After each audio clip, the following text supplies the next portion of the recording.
Tuhan Yesus memang baru. Maksudnya lahir barunya tuh baru 4 tahun ini. Tapi saya sudah mengenal Tuhan Yesus itu sudah lama. Cuma saya percaya antara enggak gitu. Saya ceritakan sedikit ya. Saya lahir di keluarga yang broken home, di orang tua saya bercerai. Saya berontak di dalam diri saya. Kenapa sih orang tuh bercerai gitu? Terus saya bergaul di pergaulan bebas, berteman sama dunia-dunia gemerlap, sama bandar-bandar narkoba. Saya jatuh dalam dosa, benar-benar jatuh saya dalam dosa. Itu karena pemberontakan di diri saya. Saya sekolah, orang tua saya dipanggil tapi tidak ada yang datang, tidak ada perhatian sama sekali di diri saya sama di adik-adik saya. Saya anak paling tua.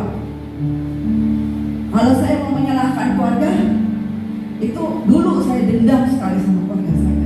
Sampai saya bilang, lu lihat nih, gue hancur sehancur-hancurnya. Bener-bener saya hancur itu.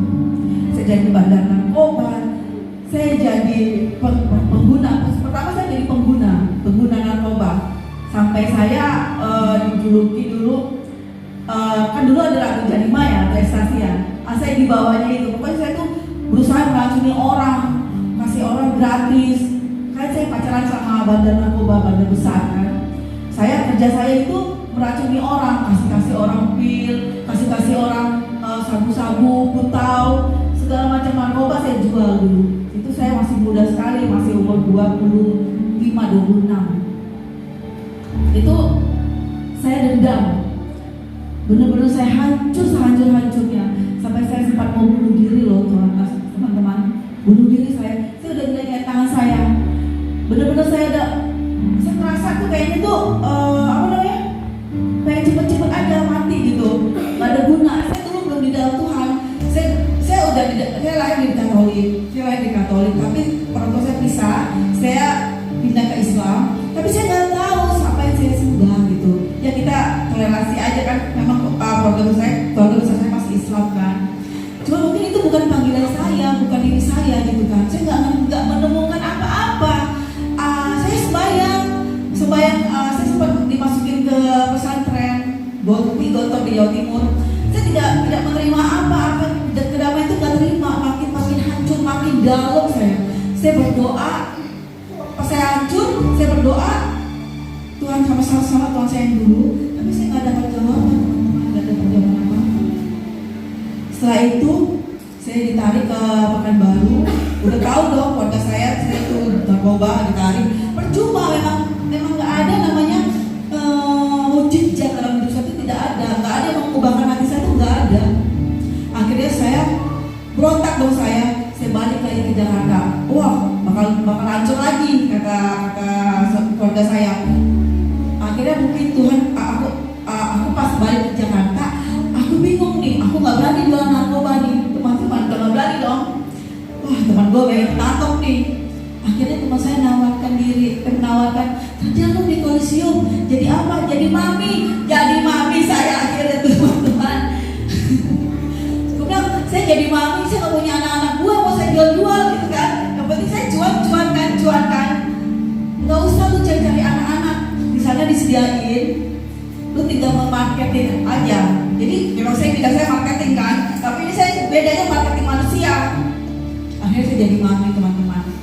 Jadi mami, 2 tahun saya jadi mami.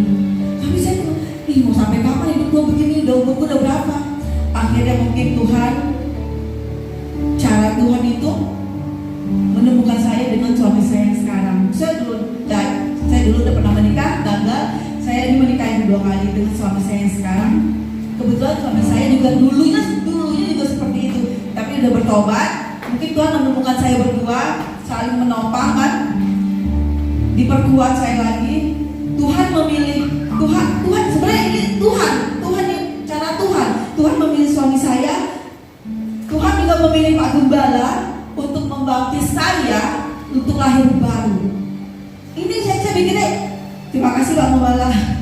Saya pikirnya Tuhan ini benar-benar ya ajaib banget ya Tuhan Yesus ya. Dengan cara dia proses hidup gua sampai sehancur-hancurnya. Dulu saya berpikir gua dendam sama keluarga saya, tapi saya sekarang berterima kasih. Ini cara Tuhan loh memproses saya sampai hancur. Kalau gua nggak hancur, gua nggak bakal nemuin Tuhan. Pikiran saya seperti itu sekarang. Dulu saya dendam. Akhirnya saya menikah dengan suami saya sekarang. Pelan-pelan semua kehidupan saya yang kacau balau itu, yang dari surat-surat, saya mau jelas sedikit ya. Saya punya surat-surat kayak KTP, KK segala macam, itu tidak ada. Dalam saya sebelum di dalam Tuhan tidak ada sama sekali. Itu pada hal kecil ya, kalau bagi saudara hal kecil ya. Kalau saya hal besar. Setelah saya sudah di dalam Tuhan, semua satu-satu tergenapi, benar-benar tergenapi. Saya berdoa, benar kata Bu Gembala tadi ya. Bu Gembala bercerita, kita berdoa terus, jangan pernah lelah berdoa. Minta belum dikabulkan, minta terus. Saya berdoa 2021 digenapi sama Tuhan, dilengkapi semua surat-surat saya. Amin. Setelah itu pergumulan saya lagi, paspor saya kan dulu kan tembak paspor tahun 85. Sekarang saya kan sebenarnya tahun 80. Saya urus, ternyata terdeteksi dengan sidik jari. Namanya biodata nggak bisa. Untungnya saya nggak dituntut kan. Dia minta paspor lama nggak ada, hilang kan.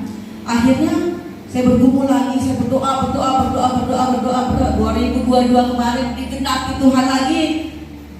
Dihapus data dengan membayar ya lumayan sih, tapi nggak terlalu dengan membayar pakai uang juga, bukan bayar, cuman itu dihapus datanya. Tapi ada aja jalan Tuhan, benar-benar ada jalan Tuhan dengan kita berdoa tiap hari.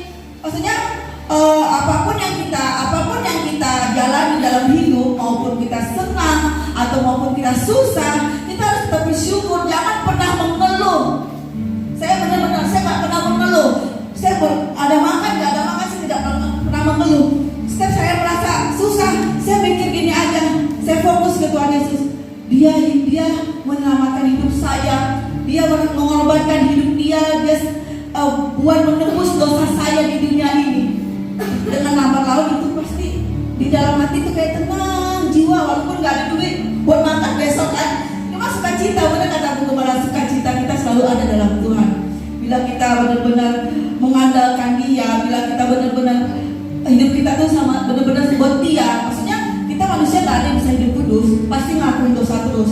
Cuman Tuhan udah naruh roh Tuhan dalam hidup kita. Setiap kita mau berbuat salah, kita selalu diingatkan. Jujur, saya masih aja berdosa, marah-marah masih kan. Cuma ada roh Tuhan dalam hidup saya. Puji Tuhan ya, bangga dengan Tuhan Yesus ya. Kalau menceritakan kebaikan Tuhan Yesus itu nggak pernah habis. Cuman pergumulan saya sekarang ini ya, saya minta bantu doa teman-teman untuk membawa keluarga besar dari orang tua saya perempuan untuk menjadi pengikut Yesus, itu aja. Itu pergumulan saya. Tiap hari saya selalu berdoa itu. Saya juga mau masuk surga, saya juga keluarga saya mau masuk surga juga dong. Masa saya dulu masuk surga. Cuman kan mereka kan lebih fanatik. Cuma saya berdoa Tuhan pelan-pelan dilembutkan hatinya untuk bisa menjadi pengikut Tuhan Yesus Kristus. Sekian, ada satu lagu yang akan saya bawakan. Lagu ini benar-benar menggugah hati saya. Mari kita nyanyi.